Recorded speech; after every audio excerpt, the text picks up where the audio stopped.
Hey everybody, Big Tone here, Guido, with another video.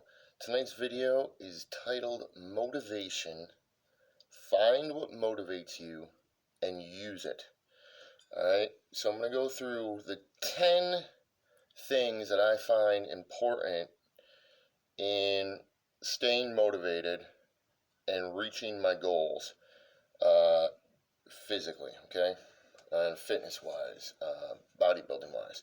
So, basically, my overall reason, and I think most of our reasons for working out or doing cardio or whatever we do fitness-wise is to remain healthy, improve our cardiovascular health,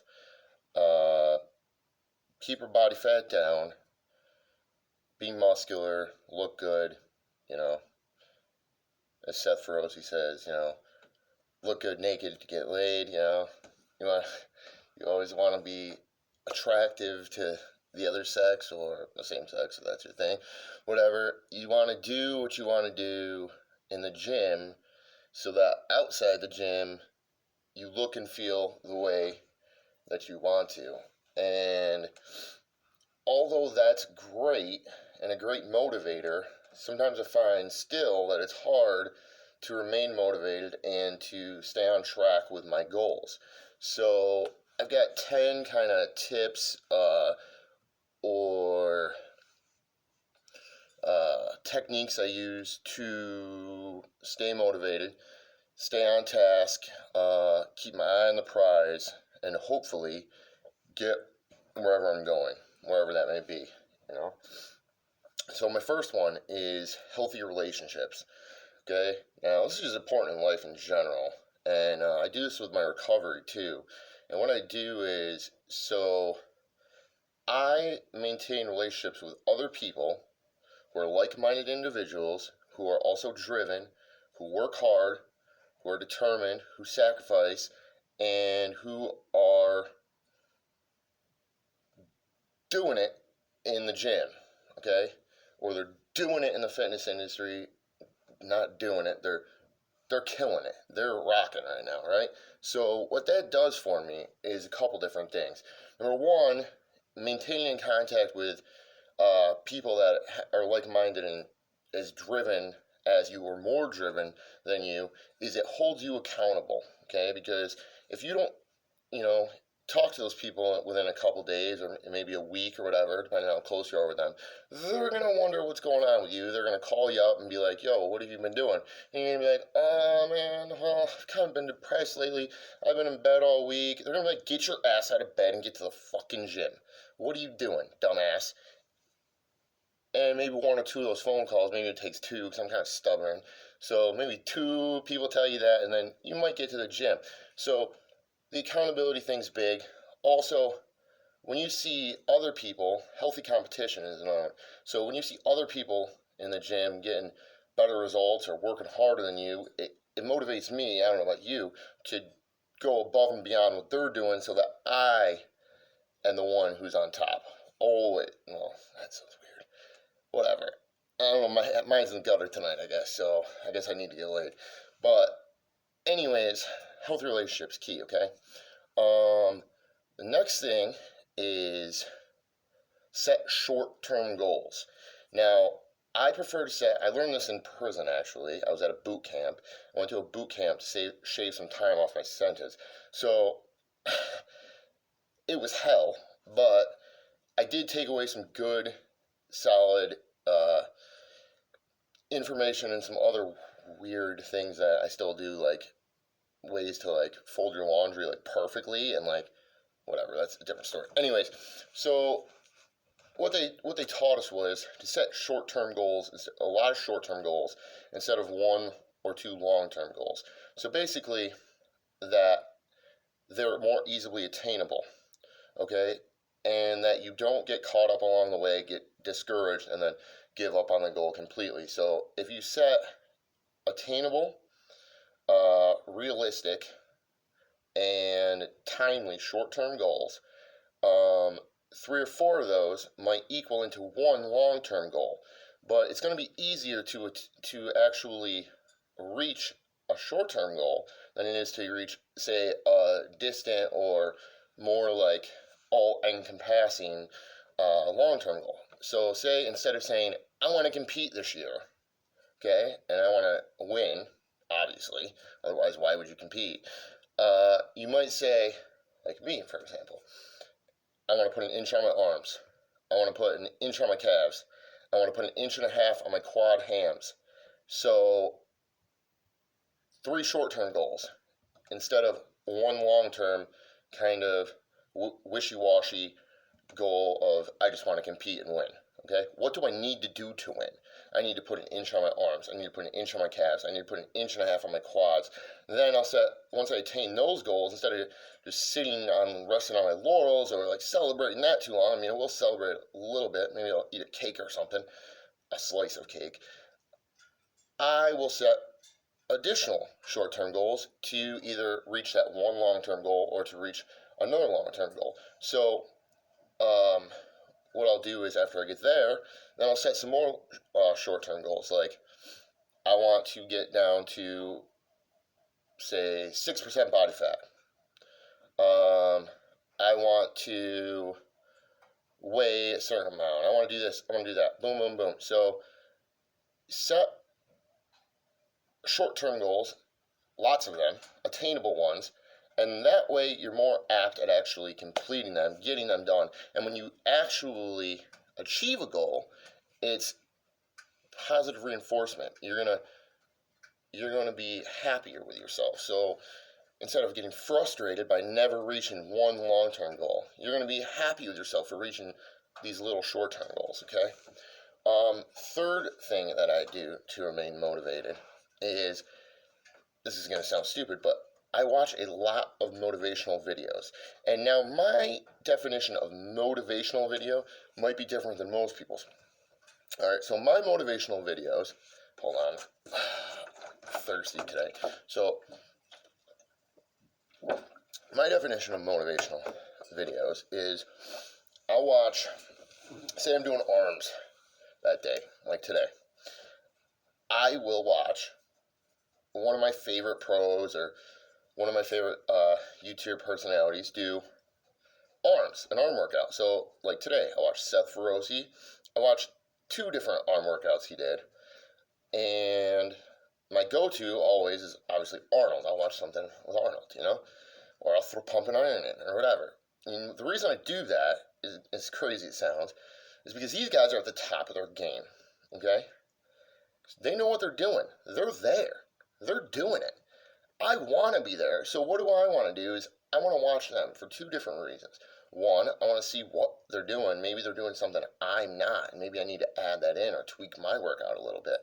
2, seeing them in that shape and working out the way they do makes me, once again, healthy competition, want to work out that much harder and do that much more weight and eat that much better and this, that, and the other thing to get to where they are and eventually surpass them. Will I ever surpass Arnold? Probably not. Just saying. Arnold is a legend amongst legends. And will I ever get to Seth Feroce size? I don't know. He's like a year older than I am. And he's like 3 inches shorter than I am. And he's huge. I'm starting to look a little bit bigger, more like him, a little by little every day. I've been doing his workouts, basically. I've been following his workout regimen. And I've been kind of killing it, let's just say that.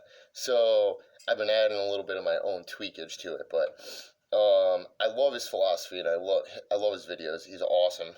He's got a great beard. So he's great. If you haven't seen his videos, check him out. Seth Feroce is great. Like I said, Arnold's always good. And there's a ton of other guys. Whoever you like. Rich Piana is one of my favorites. He's obviously deceased now, but before he died, man, I watched his videos all the time. He's a Guido. He's a cocky asshole. He's tatted up. He's a cool dude. I liked him. I loved him, actually. He's great. One of my idols, you know what I mean? I still watch his videos. But also when you're watching him, be careful that you don't get misinformation and you weed out the bullshit. Seth Feroce's big on no BS, okay? But still some of the stuff he says doesn't apply to me or is just not, feasible in my life or situation. So that's another thing. Hold on, I wrote this stuff down and I don't know where I'm at here. So let's see. Next thing, we're going to. Okay, so let's get into workout mode. So after, I'll watch motivational videos usually while I'm doing like my chores or whatever, because I don't really have time to sit around and watch motivational videos. I wish I did, but I don't. So I'll do that like in the morning when I'm cooking, or when I'm cooking my pre-post workout meals, or when I'm mixing up my intra-workout beverage, or when I'm doing laundry or dishes or whatever I'm doing, okay? So I'll do that. So then I have like a pre-workout routine, okay? And that usually consists of me cooking a meal. So about an hour out, I want to eat a good solid meal with protein and good carbs, okay? I take certain supplements an hour before I work out. After I eat, okay, what I'll do is maybe I'll watch some of the motivational videos then. I'll kind of mentally work through my workout, okay? I'll plan what I'm going to do that day. But I also keep in mind that that might change, okay? Because you're not always going to get the machine you want. And I'm not big on waiting around for a machine. I'll just switch my workout out. You got to have plan A, plan B, plan C. Because sometimes the gym's packed, and sometimes there's 6 dudes on one machine, and you're just like, oh, I need that machine. But you got to be able to bend, because you can't be sitting around waiting 30 minutes for a machine. It's going to kill your workout. So always have a backup plan. So there, I'm sitting there thinking about that. I'm working through it mentally, my pre-workout or mental workout. So about 20 to 30 minutes out, I'll take my stims, which for me is a pot of espresso. Yeah, a lot of caffeine. So I can't afford pre-workouts. Just not in my budget right now. And also, I'm prescribed a stimulant, so I take that, which, say what you want, but I get it prescribed to me. Don't be jealous. Go talk to a doctor. So I'll take those about 30 minutes out, okay, so that they kick in right about the time I'm hitting the gym. And then once I get in my car, I start blasting my like workout music in the car, and that whole ride I'm just jamming out. I'm getting pumped, boom, boom, boom, getting in the mental state, like we're getting ready for a big football game or whatever. You know what I mean? A big contest. Except for I'm not competing against anyone else. I'm competing against myself. And to me, that is the difference with bodybuilding and anything else, because you're really not competing against anybody but yourself. You are when you're on stage, obviously, but when you're in that gym, it's you and the iron.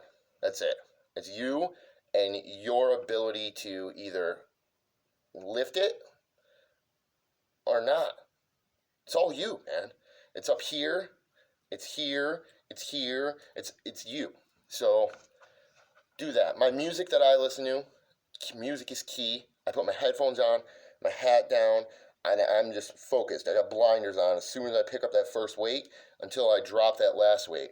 Don't talk to me. I don't want to talk to you. You might get a head nod, a wave, like I said in the last video, but that's about it. I'm in gym mode. Gym mode is, I look scary. People have definitely came up to me either later, like at the bar or whatever, on maybe a Friday night or something. I'm like, dude, you're scary in the gym. But they've all said, dude, you're the hardest worker I've ever seen in the gym. You work harder than anybody, and you deserve to be that big. And that means more to me than anything. So that's awesome. What I listen to is I listen to Lamb of God and Austrian Death Machine. Okay? If you haven't heard them, you need to listen to them. One day I was jamming out to them in the gym. First of all, let me tell you, they're all songs based on Arnold quotes, Arnold movie quotes. What could be better? So one day I was jamming out to him, and this dude, I'm singing. I'm like, who is your daddy? What does he do? Some dude's like, dude, are you just listening to Arnold movie quotes over and over again? I'm like, kinda, yeah, actually I am, but no, it's actually a band. It's all based on Arnold, so it's great. If you haven't checked out Austrian Death Machine, check him out. Who's Your Daddy, What Does He Do is one of my favorite songs. One More Rep's great. Get to the Chopper. all great stuff, man. I love them all. But anyway, so listen to that screamo music. Maybe that's not your thing. Find what works for you, and just play it and get into it and do it. EDM's great for cardio. Don't take any ecstasy. You'll freaking overheat and die. The next thing I do is I track my progress. I'm always tracking my progress. So that's anything from checking myself out in the mirror like 50 times a day. I'm like, mirror, mirror on the wall, who's the jackest of them all? And then I'll be like, me, and then I'll watch the Seth Feroce video, and then I'll be like, oh, Seth Feroce, whatever. So then I monitor my weight, I monitor my body fat, I track everything I eat, I plan out my meals, plan out my workouts. I mean, I keep everything written down in journals. I track everything, every little thing, okay? The way a different supplement works, if I start something new, everything, from when I take them to how much I take. That way, I always know what's either working, not working, what sides I'm getting, blah, blah, blah, blah, that stuff, okay? 7 is identify my weak points, my weak areas, and I do that with a combination of using my healthy relationships I have. So I'll literally ask people to critique me. What do I need to work on? And legs and calves were my big thing. First it was legs, then my legs got huge. But my calves were still weak. So then I worked out on my calves a lot. I had a period where my back was, not so great. So I widened out my lats, and now my lats are great. Believe it or not, my arms at one point were small. And I went batshit on my arms. I was doing them twice a week, not crazy workouts. I went from, like I said, when I was like 18, I had 18-inch arms, 19, 19, 20, 20, 21, 21s. I was insane. But I had noodly little legs. I had like 15-inch calves and 21-inch arms. It was ridiculous. So pick out your weak points, okay, and identify them, and then work on those and make those not your weak points anymore. Make those your strong points, okay? Then move on to something else that needs improvement. It's a short-term goal. There you go. So, like Arnold, when he had small calves, he went to George Reeves, and George Reeves said, Arnold, I want to see, you need to show off your calves. I want you wearing sweatshirts in the gym to cover up everything that's great about you. I want you wearing shorts to the gym and showing off your calves. So every day you have to look at those tiny little calves, and you're going to want to just build them because you're going to be so embarrassed about your tiny little calves. And what did Arnold do? Arnold came back with huge calves. Okay, so find something that works and use that. All right, number 8, make a schedule, stick to it. I plan out my weekly schedule. Meals, I don't plan them out as much per se for like exact meals, okay? But I do meal plan. So what I'm talking about here is like Monday I'm gonna do chest, okay? Tuesday I'm gonna do back. Wednesday I'm gonna do this. Okay, so that way you got your kind of whole week mapped out, all right? And then stick to the plan. So follow through with what you say you're gonna follow through with. And then let's see what else I got. I know I got something. Actually, I think that might. Oh, yeah. Just the last 2 things are just kind of, 2 like all-around tips. Let's just say. So one is avoid bad habits. Avoid turning something, a poor choice, into a bad habit. So if you catch yourself cheating on a meal, don't cheat on 2 meals in a row, because instead of just, screwing up once, forgiving yourself and moving on and getting back into it, you're gonna start making a bad habit. So now, instead of eating, no ice cream at all, you have 1 bowl of ice cream Monday night. Then Tuesday night, I can have a bowl of ice cream. Then Wednesday, you have a bowl of ice cream. Now it's a habit. Now every night you're eating ice cream. Well, that's not going to work. I mean, it happens with everything. You do drugs, you're going to develop a habit. You don't want to develop bad habits. Bad habits are not good, obviously, or they'd be good habits. All right? What the fuck? So do that. Set healthy boundaries. Set, what am I willing to do to get where I want to be? And this more is with like the use of PEDs, supplements, etc. Okay? Where are you at in your training? Where are you at body-wise? And what are you willing to do to get to the next level? Okay? Now, your first answer should always be work harder. before you jump to anything else. And if you're already working super hard, then maybe add something in. I don't know. That's a personal choice, like Seth says, man. I'm on Seth today, I don't know why. Mine's in the gutter, then I'm on this, I'm on that. I don't even know. I can't sleep. That's why I'm doing this video right now, because I planned on doing it, and then I was like, I'm tired, so I'm going to lay down. Well, guess what? Then all I could think about was making this video. So here I am, making the video at like midnight. Well, I should be sleeping. So number 10 is not a tip that I use. It's a thing to you. I'm passing this on to you. Find what works for you. Find what motivates you and use it. Whatever that may be.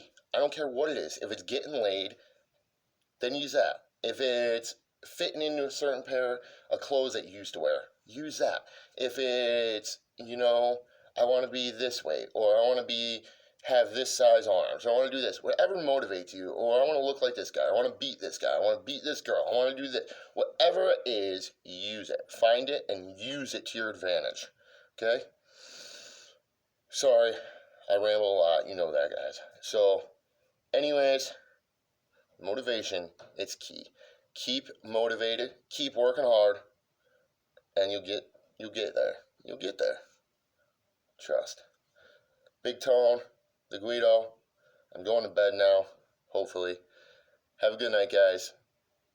Stay motivated.